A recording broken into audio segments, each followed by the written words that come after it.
L'histoire commence dans une chambre du palais royal, où une mère nommée Origine lit un conte de fées à sa fille, Hélène. Le récit parle d'un ancien royaume appelé Tenbal, où les habitants vivaient autrefois dans la joie et la paix. Mais un jour, des monstres envahirent le royaume. Le roi fit alors appel à leur plus puissant esprit pour les vaincre. Même avec l'aide de cet esprit, le héros de Tenbal ne parvint pas à éliminer toutes les créatures. Il supplia alors l'esprit de libérer toute sa puissance d'un seul coup. L'esprit accepta et, d'une attaque dévastatrice, anéantit tous les monstres.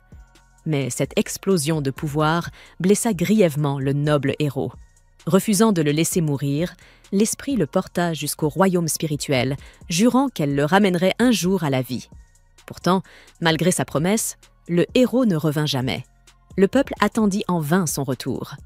Quelques années plus tard, Hélène est dans les bras de son père, Rhovell, tandis qu'elle écoute une autre femme terminer la même histoire à son propre enfant. Quand ce dernier demande ce qu'il est advenu du héros, Hélène déclare avec assurance qu'il est déjà revenu. Mais son père lui intime de se taire.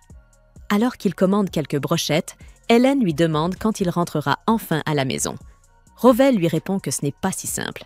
Il prend la nourriture et s'éloigne, mais un homme reconnaît soudain son visage et l'interpelle. En un instant, la foule commence à murmurer. Pris de panique, Rhovell s'enfuit pour se protéger. Poursuivi par plusieurs hommes, il saute par-dessus une charrette et s'engouffre dans une ruelle sombre qui ne mène qu'à une impasse. Les poursuivants l'y acculent, heureux de l'avoir retrouvé. Mais avant qu'ils puissent l'attraper, il se téléporte, les laissant interdits. Rhovell réapparaît sous un pont où Hélène lui demande pourquoi il fuit tout le monde. En larmes, il lui avoue que les gens l'ont érigé en héros durant son absence et qu'il ne veut pas porter ce fardeau ni subir cette attention. En voyant son père pleurer comme un enfant, Hélène repense à la rumeur populaire. Beaucoup croient qu'il est resté des années dans le coma, emporté par une magicienne. La vérité, c'est que sa mère, Origine, l'avait aidé à se rétablir entièrement. De fil en aiguille, ils s'étaient rapprochés et étaient tombés amoureux. Après leur mariage, Rhovell était même devenu un demi-esprit, incapable cependant de maîtriser ses nouveaux pouvoirs. Il s'était alors entraîné des années durant, jusqu'à les dompter, avant de revenir dans le monde aux côtés d'Hélène. C'est alors qu'Hélène révèle sa véritable identité. Bien qu'elle soit la fille de Rhovell, elle était autrefois une scientifique japonaise, réincarnée dans ce corps. Dans son ancienne vie, elle passait son temps à manipuler les éléments pour créer de nouvelles choses. Mais par un destin inexplicable, elle s'était retrouvée projetée dans le monde d'Hélène. L'histoire commence dans une chambre du palais royal, où une mère nommée Origine lit un conte de fées à sa fille, Hélène. Le récit parle d'un ancien royaume appelé Tenbal, où les habitants vivaient autrefois dans la joie et la paix. Mais un jour, des monstres envahirent le royaume. Le roi fit alors appel à leur plus puissant esprit pour les vaincre. Même avec l'aide de cet esprit, le héros de Tenbal ne parvint pas à éliminer toutes les créatures. Il supplia alors l'esprit de libérer toute sa puissance d'un seul coup. L'esprit accepta et, d'une attaque dévastatrice, anéantit tous les monstres. Mais cette explosion de pouvoir blessa grièvement le noble héros. Refusant de le laisser mourir, l'esprit le porta jusqu'au royaume spirituel, jurant qu'elle le ramènerait un jour à la vie. Pourtant, malgré sa promesse, le héros ne revint jamais. Le peuple attendit en vain son retour. Quelques années plus tard, Hélène est dans les bras de son père, Rhovell, tandis qu'elle écoute une autre femme terminer la même histoire à son propre enfant. Quand ce dernier demande ce qu'il est advenu du héros, Hélène déclare avec assurance qu'il est déjà revenu. Mais son père lui intime de se taire. Alors qu'il commande quelques brochettes, Hélène lui demande quand il rentrera enfin à la maison. Rhovell lui répond que ce n'est pas si simple. Il prend la nourriture et s'éloigne, mais un homme reconnaît soudain son visage et l'interpelle. En un instant, la foule commence à murmurer. Pris de panique, Rhovell s'enfuit pour se protéger. Poursuivi par plusieurs hommes, il saute par-dessus une charrette et s'engouffre dans une ruelle sombre qui ne mène qu'à une impasse. Les poursuivants l'y acculent, heureux de l'avoir retrouvé. Mais avant qu'ils puissent l'attraper, il se téléporte, les laissant interdits. Rhovell réapparaît sous un pont où Hélène lui demande pourquoi il fuit tout le monde. En larmes, il lui avoue que les gens l'ont érigé en héros durant son absence et qu'il ne veut pas porter ce fardeau ni subir cette attention. En voyant son père pleurer comme un enfant, Hélène repense à la rumeur populaire. Beaucoup croient qu'il est resté des années dans le coma, emporté par une magicienne. La vérité, c'est que sa mère, Origine, l'avait aidé à se rétablir entièrement. De fil en aiguille, ils s'étaient rapprochés et étaient tombés amoureux. Après leur mariage, Rowell était même devenu un demi-esprit, incapable cependant de maîtriser ses nouveaux pouvoirs. Il s'était alors entraîné des années durant, jusqu'à les dompter, avant de revenir dans le monde aux côtés d'Hélène. C'est alors qu'Hélène révèle sa véritable identité. Bien qu'elle soit la fille de Rowell, elle était autrefois une scientifique japonaise, réincarnée dans ce corps. Dans son ancienne vie, elle passait son temps à manipuler les éléments pour créer de nouvelles choses. Mais par un destin inexplicable, elle s'était retrouvée projetée dans le monde d'Hélène. Rowell comprend enfin où Alberto voulait en venir. Il attend de lui qu'il chasse Agiel. Alberto acquiesce, avouant qu'elle a dilapidé la fortune des Vancraves et mené leur famille à la ruine par ses extravagances. Pourtant, au lieu de rentrer directement, Rowell fait détourner la carriole vers une église. En entrant, le prêtre reste bouche bée de le voir en chair et en os. Sans détour, Rowell lui demande d'organiser une cérémonie de mariage au plus vite. Intrigué, l'homme d'église lui propose plutôt une célébration fastueuse dans la capitale. Mais Rowell secoue la tête. Il veut que tout se fasse sans délai. Hélène, curieuse, lui demande pourquoi cette précipitation. Son père lui confie alors qu'il veut mettre fin aux manigances d'Agiel, une bonne fois pour toutes. Le prêtre prépare donc la cérémonie, mais s'arrête en demandant « Et votre épouse, seigneur Rowell ?» Un sourire traverse le visage de l'ancien héros. Il tend la main et un portail scintillant s'ouvre. De ce passage surgit Origène, bondissant dans les bras de son mari. Rowell s'excuse aussitôt pour la simplicité de ses noces humaines, mais Origène, radieuse, lui assure que le lieu ou la grandeur importe peu. Seule compte la joie de s'unir à lui une nouvelle fois dans le monde des hommes. Hélène, ravie, observe ses parents s'enlacer.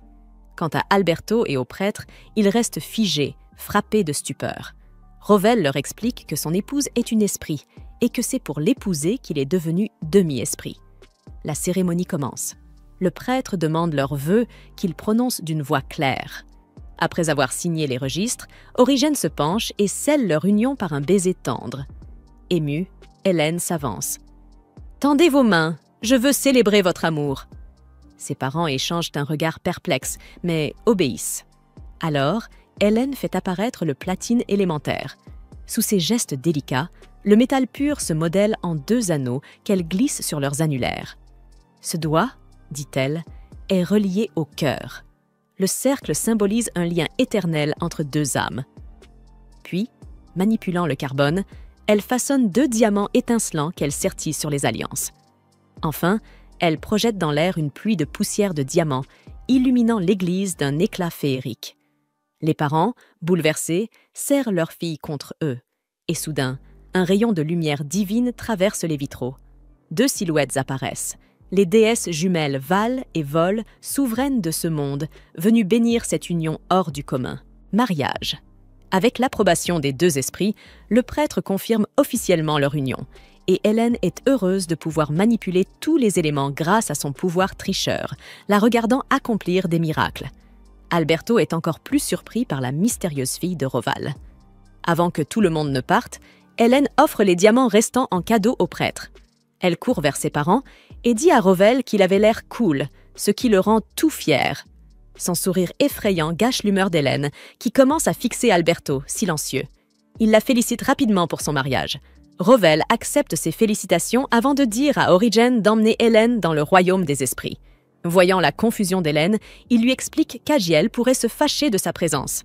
Rowell dit à sa fille qu'elle peut simplement le regarder à travers un miroir magique, et Origène acquiesce. Lorsque Origène mentionne qu'elle voudrait réduire Agiel en cendres, Hélène est surprise de voir que ses parents détestent autant cette femme. Rowell lui explique qu'Agiel est son ennemi et confie aussi qu'il craint que la famille royale tente de lui arranger un mariage. Alberto se sent mal à l'aise, car Hélène est encore une enfant, mais Rowell dit qu'il ne veut pas prendre de risques avec son apparence adorable. Une fois son explication terminée, Origène prend congé de son mari, et il monte dans le carrosse avec Alberto. Cependant, Rowell prend peur et commence à revenir vers sa mère. Alors Origen lui dit de se ressaisir et de finir ses affaires. Après que Rhovell soit enfin reparti, ils entrent ensemble dans le royaume des esprits et trouvent un miroir magique pour observer l'aventure de Rhovell. Dans le carrosse, Alberto se sent mal pour Rhovell. Connaissant le caractère toxique d'Agiel, il se souvient qu'elle l'avait en quelque sorte forcé à l'épouser et qu'elle le traitait comme de la poussière ensuite. Alors que le comportement d'Agiel s'aggravait encore, Rhovell en eut assez d'elle jusqu'à ce que les monstres envahissent la ville. Cela lui donna l'occasion de rompre leur fiançailles sous prétexte qu'il pouvait perdre la vie. Mais Agiel s'énerva et l'envoya en première ligne avec son père en guise de punition. Son père perdit la vie lors de la bataille et Origen emmena Rhovell dans le royaume des esprits. Alors qu'il termine de se remémorer ce souvenir, Alberto est surpris de voir à quel point Rhovell a changé. Il se demande si la vie dans le royaume des esprits a permis à Rhovell de retrouver le bonheur qu'il avait perdu après l'invasion des monstres. Serrant les poings, Alberto s'excuse auprès de Rhovell de ne pas avoir pu maîtriser Agiel. Rhovell sait à quel point elle peut être déraisonnable, alors il ne blâme pas son fidèle garde pour cet échec, affirmant qu'il est également responsable d'avoir laissé Alberto seul. Il lui dit d'arrêter de se sentir coupable. Alors que leur carrosse continue à travers la ville, la famille Van Kreft installe des drapeaux partout pour accueillir leur héros, Rhovell. Voyant les drapeaux, les habitants commencent à se rassembler et à célébrer le retour de Rhovell. En les regardant fêter, Rhovell esquisse un sourire et leur carrosse atteint bientôt le manoir familial où une foule s'est rassemblée pour le voir. Lorsque les portes s'ouvrent, le carrosse s'arrête à l'entrée du manoir. Rhovell et Alberto descendent et le héros s'avance pour saluer la foule. Il leur dit qu'il est heureux de les voir, et la foule acclame tandis qu'il se retourne pour entrer à l'intérieur. À la porte principale du bâtiment, Rhovell trouve le majordome en chef, et toutes les servantes de la famille l'attendent. Toute l'équipe de serviteurs s'incline devant Rhovell, qui les remercie pour leur accueil chaleureux. Le majordome l'invite poliment à entrer dans la maison, où il entend une voix féminine excitée par son retour. Soudain, une femme déboule depuis le dernier étage et aperçoit Rhovell en bas. Excitée, elle commence immédiatement à courir vers lui, mais glisse et dévale les escaliers comme un sac de pommes de terre. Le majordome ignore silencieusement l'apparence ridicule de sa maîtresse, tandis que Rhovell la fixe, choqué. Il se demande qui est cette créature, et le majordome révèle qu'il s'agit en réalité de Madame Agiel. À sa remarque impolie, le majordome panique, mais Agiel l'ignore et affirme que son père l'a forcé à épouser le frère de Rhovell. Illusionné par ses rêves, Agiel prétend que Rhovell est enfin revenu pour l'épouser, mais il la refuse froidement. En voyant cette femme s'avancer vers son mari, Origen s'emporte dans le royaume des esprits. Hélène rappelle à sa mère de ne pas brûler leur château, et elle se calme grâce à l'avertissement de sa fille. Origen informe Hélène que cette personne sans vergogne est Agiel, et elle hoche la tête, sachant qu'ils font face au pire ennemi de son père. La prisonnière Gilles appelle sa fille et, en regardant à l'intérieur, demande qui est cet homme inconnu. Bientôt, quelqu'un lui dit qu'il s'agit de son véritable père. Submergé par l'émotion, Agiel court vers lui, mais trébuche et dévale les escaliers. Lorsque ses yeux croisent ceux de Rhovell, celui-ci reste ébloui en voyant Milben désirer sa fille douce et gracieuse, aussi digne et belle que sa mère. Ruben, en revanche, la contemple avec dégoût. Dans le monde des fées, il ne supporte pas la scène devant lui et, pris d'une colère incontrôlable, commence à détruire le château. Sa mère parvient avec difficulté à le calmer, disant qu'elle comprend sa frustration et qu'elle ressent la même chose à devoir observer sans pouvoir agir. Pendant ce temps, Agiel se vante de la beauté de sa fille et Rhovell demande au majordome si cette jeune fille est vraiment la fille de son frère Abel. L'homme, déconcerté, ne sait pas quoi répondre. À cet instant, Abel apparaît dans la maison en appelant son frère. Rhovell est stupéfait de le voir. Il est le portrait vivant de leur père. Agiel s'approche, les larmes aux yeux, et Rhovell, ému, lui dit qu'elle a tant grandi, tout en s'excusant de l'avoir laissé seule si longtemps. Leur réunion est brutalement interrompue lorsqu'Agiel surgit, folle de rage, exigeant qu'Abel divorce d'elle sur le champ. Face à la fureur de son épouse, Abel lui demande avec indignation comment elle a pu dépenser toute la fortune familiale pour ses luxes personnels, alors que cet argent devait revenir au peuple. Agiel le fixe froidement et lui rappelle qu'elle est née de sang royal. Elle ne peut accepter rien d'inférieur, car ce serait une insulte à son rang. Elle ajoute qu'il devrait lui être reconnaissant, puisqu'elle agit toujours pour son bien. Abel perd le contrôle, mais Roval l'en empêche, lui demandant de ne pas s'humilier devant toute la famille. Il avertit ensuite qu'ils doivent parler et déclare qu'il se rendra au château le lendemain matin. Il ordonne à Lorraine d'envoyer un message au département de la justice. Lorraine s'exécute aussitôt, tandis qu'Abel, intrigué, demande pourquoi impliquer le département. Roval répond calmement que le lendemain, le divorce sera officiellement prononcé. Agiel, confiante, esquisse un sourire, croyant que Roval est... Les deux frères s'en vont, tandis qu'Origen regarde avec horreur le comportement cruel des deux femmes. Plus tard, en privé, Agiel s'excuse auprès de son frère, admettant que cette femme a toujours fait ce qu'elle voulait à cause de sa propre faiblesse, celle de Roval. Cependant, il lui répond qu'il n'a pas à se reprocher quoi que ce soit. Tout sera réglé le lendemain et les deux seront expulsés. Agiel demande alors, d'un ton hésitant, s'ils expulseront aussi la jeune fille, avouant qu'il ne sait même pas si elle est réellement sa fille, car le jour du mariage, il était ivre de désespoir. Roval comprend que son frère a été victime d'un piège, et Agiel confirme sans honte que la jeune fille n'est pas sa fille.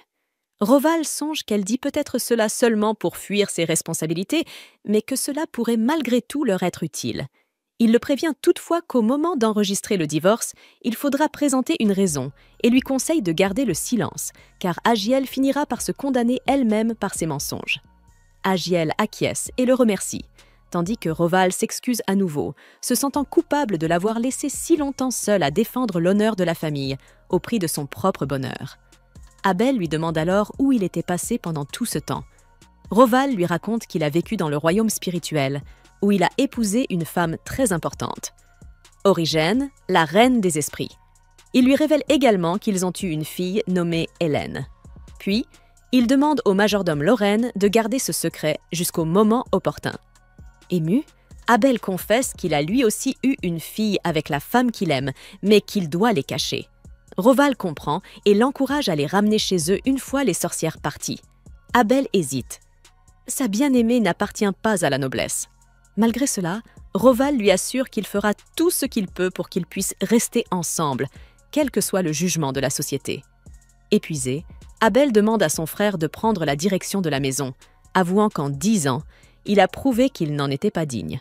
Roval refuse, expliquant qu'il est désormais à moitié esprit et que le monde des humains doit être dirigé par des humains. Abel insiste, affirmant que les humains et les esprits peuvent coexister, le suppliant de ne pas l'abandonner une fois de plus. Lorraine s'approche et confie à Roval que son maître vit seul depuis la mort de leur père, travaillant sans relâche pour le bien du Bancrave. Roval reste silencieux, pensif, tandis que, de l'autre côté du miroir mystique, sa femme et sa fille l'observent. Elles décident alors de lui venir en aide et se transportent dans le monde des humains. Face à lui, Origen l'interpelle, lui demandant pourquoi il hésite encore. Hélène, d'un ton réprobateur, lui reproche de ne pas accorder de valeur à sa propre famille. Elle dit détester les pères qui n'aiment pas les leurs. Ces paroles touchent profondément le cœur de Roval. Elle le présente ensuite à tout le monde. Lorraine, émerveillée par la petite fille, la regarde avec tendresse, tandis que Roval, incapable de contrarier sa femme et sa fille, promet de ne plus jamais disparaître et d'aider désormais son frère en tant qu'assistant. L'instant est chargé d'émotions. Lorraine saisit alors l'occasion de se présenter à la fillette. Il lui dit qu'il est le plus vieux majordome de la famille et lui demande de l'appeler grand-père. Hélène s'exécute avec un grand sourire et Lorraine manque de s'évanouir de joie. Roval proteste aussitôt. Selon lui, elle n'est pas sa petite fille. Mais Lorraine refuse d'abandonner. Il a attendu tant d'années pour recevoir une telle affection. Plus tard, Roval conseille à son frère de répondre, le lendemain, qu'il ne se souvient pas avoir jamais eu une fille avec Gadiel, puisque, après tout, c'est la vérité. Puis il lui demande de l'accompagner à l'audience. La reine des esprits le prend alors contre elle, ce qui le met visiblement mal à l'aise. Hélène, amusée, le traite de pervers cultivé, et il lui demande, surpris, où elle a bien pu apprendre un tel mot. La fillette, toute fière, répond qu'elle est une excellente élève, ce qui fait rire son père, empli de fierté. Abel, témoin de la scène, s'interroge. Cet homme est-il vraiment son frère ? Il ne l'avait jamais vu aussi léger, aussi humain. Et soudain, il comprend. Voilà le vrai Roval, celui qu'il avait toujours admiré. Alors un grand sourire illumine son visage. Pendant ce temps, ailleurs, le roi apprend que Roval est revenu. Les conseillers s'inquiètent. Que faire de la princesse? Son mariage avec Abel est compromis et il est peu probable qu'elle revoie Roval un jour. Le roi, soucieux, ordonne qu'on convoque Ravissul. Lorsque ce dernier se présente, il lui expose toute la situation. Ravissul répond qu'il était déjà au courant et qu'en vérité, c'est plutôt une bonne nouvelle. Le véritable problème, ajoute-t-il, s'appelle Agiel. Le roi acquiesce, songeur, en avouant qu'il doute fort que Roval puisse jamais lui pardonner. Et Ravissul lui rappelle le vieux conseil qu'il lui avait donné autrefois, ne jamais confier la direction de la maison à Agiel. Mais à l'époque, le roi avait préféré écouter d'autres conseillers, et aujourd'hui, il en paie le prix. Vanv le prévient de ne pas provoquer la colère de Roval, car son pouvoir est unique et indispensable. Et à la manière dont les choses évoluent, une seule issue semble possible. Le lendemain matin, Roval se présente au château. Le roi, nerveux, le reçoit avec gratitude pour ses services et lui demande ce qu'il désire. Roval ne demande que 2 choses, que la royauté cesse toute ingérence dans les affaires de sa famille, et que sa présence soit reconnue comme celle d'un proche dans la procédure de divorce d'Abel. Ravissul comprend aussitôt. Les Vancraves s'apprêtent à rompre tout lien avec la couronne. Roval, calme et posé, explique que, bien que cela puisse paraître rude, la demande de séparation vient d'Agiel elle-même. Le roi, surpris, comprend que cela pourrait être perçu comme un affront à la famille royale et craint que le conflit ne s'aggrave. Les nobles présents tournent leur regard vers Roval et lui demandent les raisons pour lesquelles Agiel aurait demandé le divorce. Il répond avec sérénité qu'elle souhaite épouser un autre homme. Ravissul remarque la stupeur du roi et décide d'intervenir, prenant la parole à sa place. Il accorde à Roval ce qu'il a demandé, mais fait d'abord une proposition calculée. Hélène, observant l'homme, fronce les sourcils et demande à sa mère qui est cet homme au cœur sombre. Sans hésiter, Origène lui répond qu'il s'agit du prince héritier, un homme qui a toujours nourri des préjugés envers son père, même si elle ne comprend pas pourquoi la fillette l'a traité de « méchant ». Hélène, d'un ton ferme, déclare que c'est parce qu'elle perçoit les ténèbres en lui. Ravissul, vil et froid, se tourne alors vers Roval. Il affirme que sa famille est essentielle à la protection du royaume et lui demande de prêter sa force, non pas au nom du roi, mais au nom du peuple. Roval, sérieux, répond qu'il ne peut en décider seul, car il n'est pas le chef de la famille. Ravissul acquiesce, ajoutant que dans ce cas, il participera à l'arbitrage et qu'ils poursuivront la discussion à ce moment-là. Il remercie ensuite Roval pour ses services et quitte la salle, laissant derrière lui une atmosphère lourde et silencieuse. Intriguée, Hélène remarque que Ravissul dégage une énergie sombre. Origine esquisse un doux sourire avant de répondre. Elle lui raconte qu'il y a de nombreuses générations, un roi semblable à Ravissul régna sur le royaume, un homme obsédé par le pouvoir des esprits, au point de tenter de la convoquer afin de les soumettre à sa volonté. Cet acte profana l'équilibre sacré et provoqua la colère des esprits. En représailles, la lignée royale fut maudite. Depuis ce jour, chaque année, la famille tient le Festival des Esprits, espérant obtenir un pardon qu'elle a depuis longtemps perdu. Mais au fil des siècles, les descendants ont oublié la véritable cause de cette colère. Le rituel n'est plus qu'une coquille vide, une tradition privée de sens. Seul un homme osa questionner cette hypocrisie. Il demanda comment ils pouvaient espérer le pardon des esprits en leur adressant des prières dénuées de sincérité. Cet homme, c'était le père d'Hélène. Depuis son enfance, il cherchait toujours à comprendre le monde selon la perspective des esprits. En se remémorant ses souvenirs, Origène laisse échapper un rire doux. Elle avoue que c'est ainsi qu'elle est tombée amoureuse de lui et qu'elle l'a même forcé à signer un contrat avec elle. Hélène, un peu gênée, lui demande alors quel âge il avait à l'époque. Origine éclate de rire, 7 ans à peine. Pendant ce temps, dans le monde des humains, le procès de divorce d'Agiel touche à sa fin. Le jury, après avoir examiné les preuves présentées par Roval, conclut que la séparation est souhaitée par les 2 parties. Mais la requérante officielle demeure Agiel.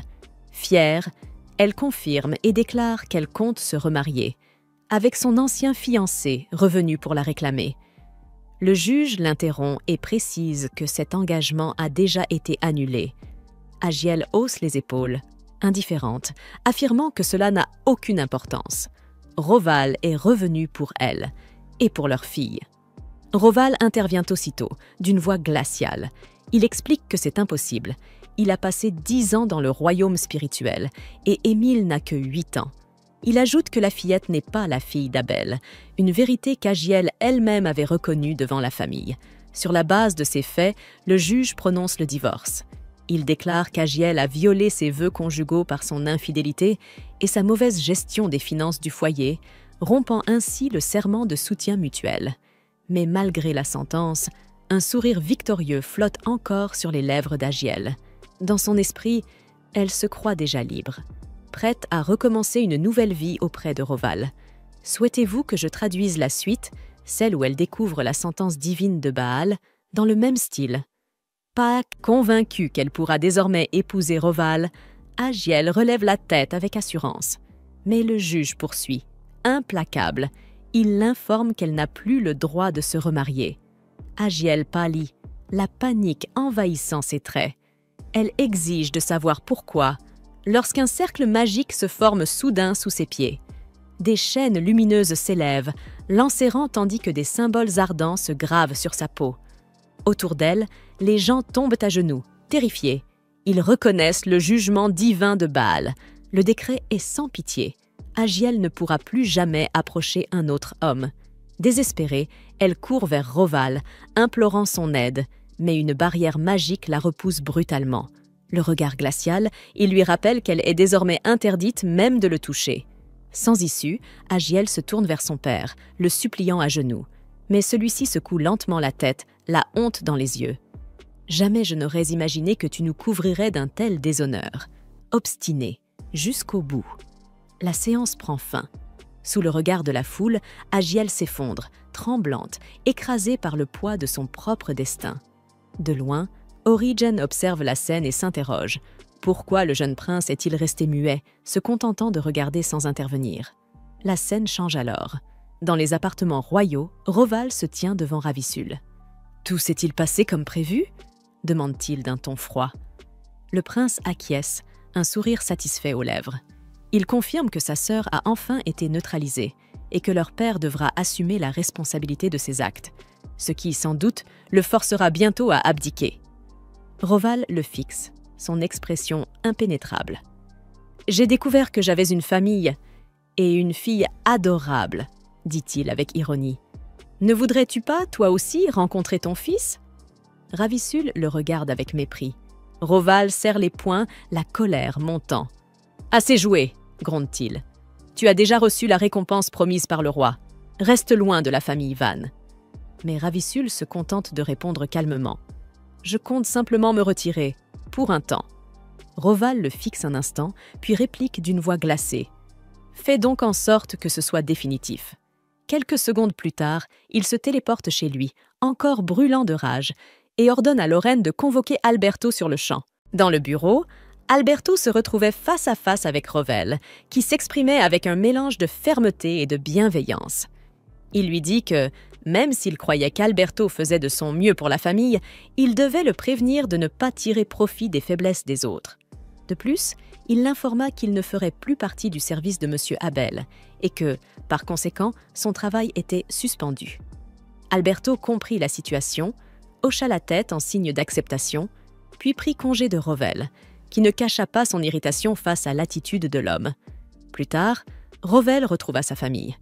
Sa mère se leva, émue, et il s'excusa rapidement d'avoir été absent si longtemps. Bien qu'elle l'ait attendu avec impatience, elle n'avait jamais voulu qu'il épouse cette femme. Et même lorsqu'il était parti pour la guerre, elle lui avait dit qu'il ne reviendrait peut-être jamais. Roval fut surpris par la clairvoyance de sa mère, tandis qu'elle avouait qu'elle n'aurait jamais imaginé que cette femme s'attacherait à son frère. Mais qu'à présent, elle se sentait soulagée de savoir qu'il s'était enfin débarrassé d'elle. Pendant ce temps, M. Abel ordonna à Lorraine d'envoyer toutes les affaires d'Agile au château royal et lui demanda si Alberto ne l'avait pas vu. Lorraine hésita, ne sachant comment répondre, mais Roval expliqua à son frère que la femme avait relevé Alberto de son service et suspendu son travail, tout en le prévenant qu'il parlait trop et qu'on ne pouvait pas lui faire confiance. La mère de Rowell demanda des explications et il lui révéla qu'il était marié à un esprit et qu'il avait une fille, un secret que très peu de gens connaissaient. Malgré cela, le prince Ravissel avait demandé à rencontrer sa fille. La famille royale se méfiait des esprits et évitait tout contact direct avec eux. Mais ce prince audacieux cherchait à utiliser la fille de Rowell pour briser une malédiction. Loren comprit alors qu'Alberto avait tenté d'utiliser Hélène comme monnaie d'échange. Et, furieux, il demanda à Rowell s'il voulait se débarrasser de lui, sachant que leur père ne permettrait à personne d'approcher sa petite fille. Rowell répondit que ce n'était pas nécessaire. Cela irait à l'encontre de la volonté de leur père, car Alberto, se sentant redevable envers lui, avait probablement partagé certaines informations en échange d'une aide concernant Agile. Abel s'excusa, reconnaissant que tout cela était arrivé par sa propre incompétence. Mais Rowell la rassura. Elle n'aurait plus besoin désormais de cacher l'existence de sa famille. À ce moment-là, sa mère lui demanda s'il ne comptait pas les leur présenter. Dans le monde spirituel, Hélène demanda alors à sa mère si elle n'avait pas peur, puisqu'elle s'apprêtait à rencontrer sa belle-mère. Origin répondit qu'il n'y avait aucune raison d'avoir peur. Si sa belle-mère ne l'aimait pas, elle s'arrangerait simplement pour ne plus jamais la revoir. Hélène comprit alors que ce comportement était typiquement celui de sa mère. À ce moment-là, Rowell les appela et toute la famille apparut. Il présenta sa famille à sa mère, qui fut saisie de surprise. Origin, souriante, déclara qu'elle était heureuse de la revoir, précisant que, dans son monde, on la connaissait comme la reine originelle et mère de toutes choses. Si sa belle-mère n'aimait pas tous ces titres, alors elle devait être complètement folle. Rowell présenta ensuite sa petite fille, la première héritière du trône du royaume spirituel. Hélène se présenta formellement à sa grand-mère, qui fut charmée par la douceur et la grâce de la jeune fille destinée à hériter du monde spirituel. La vieille dame lui demanda si elle pouvait l'appeler grand-mère. Hélène hésita un instant, trouvant cette proximité un peu prématurée, mais voulant lui faire plaisir, elle tenta plusieurs fois avant de réussir à dire grand-mère, ce qui émut profondément la vieille femme. En la serrant dans ses bras, Lorraine commenta que cette petite fille était la plus belle chose au monde. Gênée, Hélène l'appela grand-père, ce qui fit rire tout le monde. La mère de Rowell demanda alors s'il était vraiment appelé ainsi par sa petite fille, et il avoua qu'à chaque fois qu'il entendait ce mot, il se sentait rajeunir. Peu après, la famille se prépara à déguster un dessert. Hélène, ravie, se demanda néanmoins si sa grand-mère ne la mettait pas à l'épreuve et décida de manger avec une grande délicatesse et beaucoup d'élégance. Sa grand-mère, surprise, lui demanda s'il existait aussi des règles de bienséance dans le monde spirituel. Origin expliqua que, en réalité, les esprits ne mangeaient pas et supposa que Rowell avait dû lui apprendre cela. Mais Hélène répondit que non, que ce n'était pas lui non plus.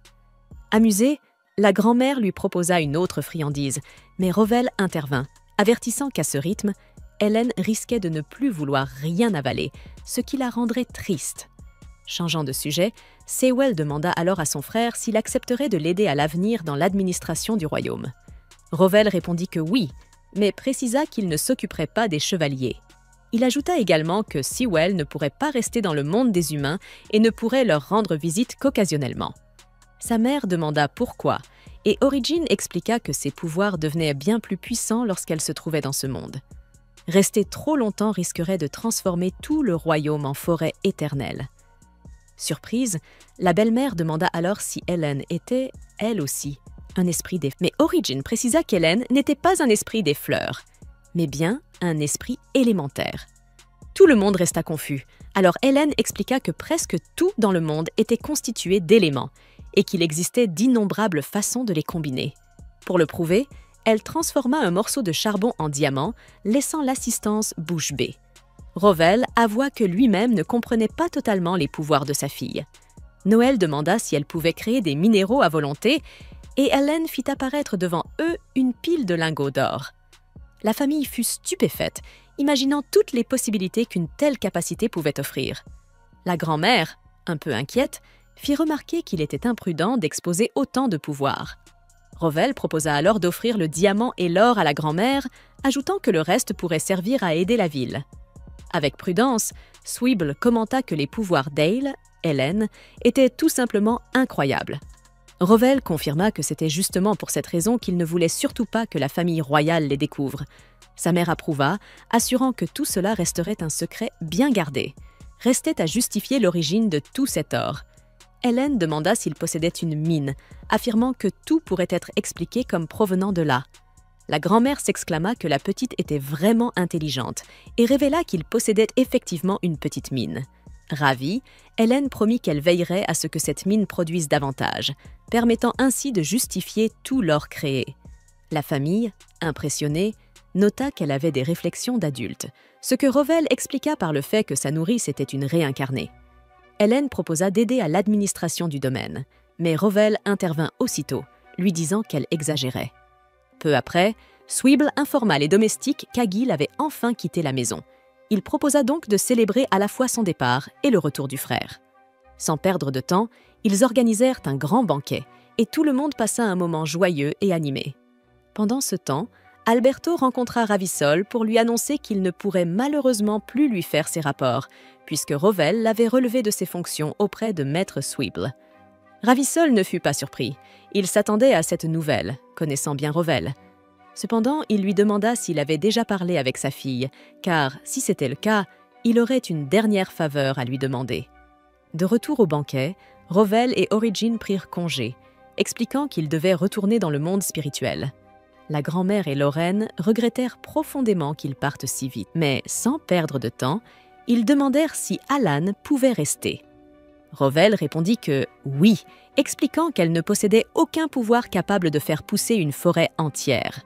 Elle se tourna ensuite vers sa fille et lui demanda si elle souhaitait rester, comprenant que son père voulait simplement passer un peu plus de temps avec sa mère.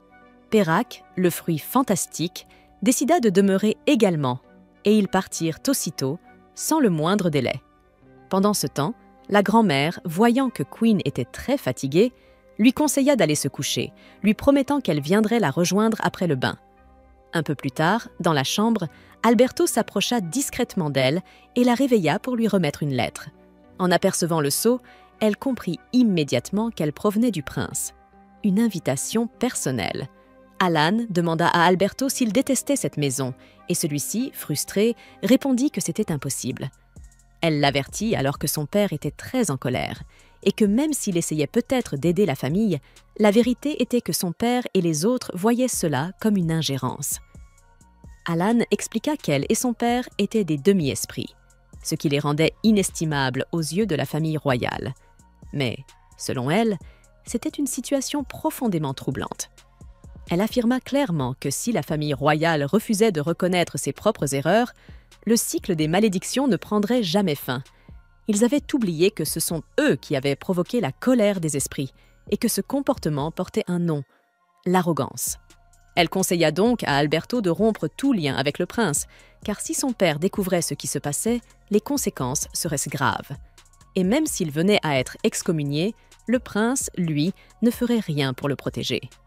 Ainsi, s'il ressentait une véritable gratitude envers la maison, il devait éviter de s'impliquer dans des alliances dangereuses. Alberto s'excusa, tandis qu'Alan lui fit comprendre qu'elle était absolument certaine que son père observait tout à cet instant même. Alberto, un peu irrité, serra les poings sous la frustration, mais elle l'invita à se calmer. Elle lui assura qu'elle parlerait à son père pour apaiser la situation. Il lui demanda alors de prévenir le prince que son père serait furieux, mais elle refusa catégoriquement d'accomplir cette tâche. Elle brûla la lettre, puis lui souhaita une bonne nuit. Le lendemain matin, pendant le petit déjeuner, ses grands-parents étaient ravis et de très bonne humeur. À ce moment-là, son père fit son apparition et lui demanda si elle avait apprécié le temps passé avec sa mère. Sans réfléchir, elle répondit que oui, mais ajouta aussitôt qu'il devait parler de quelque chose d'important. Hélène expliqua que son oncle Alberto avait rompu tout lien avec le prince et demanda donc qu'il soit autorisé à reprendre son travail. Son père la réprimanda, mais Hélène rétorqua qu'elle savait parfaitement qu'il avait, lui aussi, quelque chose à dire. Rowell devint nerveux, tandis que sa mère, Isabella, qui avait oublié un détail, demanda ce qu'elle voulait dire par là. Hélène révéla que son père savait déjà que le prince enverrait un messager. C'était justement pour cela qu'il l'avait gardé près de lui intentionnellement. Isabella demanda des explications, mais Hélène répondit qu'il n'y avait pas grand-chose à dire. Son père était simplement trop protecteur. Cependant, elle devait savoir que le prince, désormais conscient de son existence, ne cesserait pas de la tourmenter. Et bien qu'il sache parfaitement qu'elle avait compris la situation, Hélène rappela à tous qu'elle avait brûlé la lettre sans même l'ouvrir, suggérant qu'il devrait plutôt parler directement à Alberto. En quittant la pièce, Lorraine fit remarquer que sa petite-fille était vraiment très perspicace et que son père comprendrait sans aucun doute le sens de ses paroles. Revel répondit qu'elle savait très bien ce qu'elle faisait. En brûlant la lettre avant de la lire, elle empêchait toute enquête sur les liens d'Alberto avec le prince. Et puisque aucune preuve n'existait, il assuma la responsabilité de protéger Alberto. Lorraine observa alors qu'il était le portrait craché de son propre père, ce à quoi Revel répondit que le véritable problème, c'était justement cet homme-là. Pendant ce temps, au château royal, Ravissel souriait en apprenant que la lettre avait été brûlée sans être lue. Alberto prit congé, car c'était là sa dernière mission. Tandis que Ravissel, fasciné, demeurait stupéfait par le geste de la petite fille, cette action ne fit qu'accroître son obsession pour elle. Il était désormais convaincu qu'il devait découvrir pourquoi la famille royale ne pouvait pas conclure de contrats avec les esprits, et il était déterminé à faire en sorte qu'elle soit celle qui lui révélerait enfin ce secret.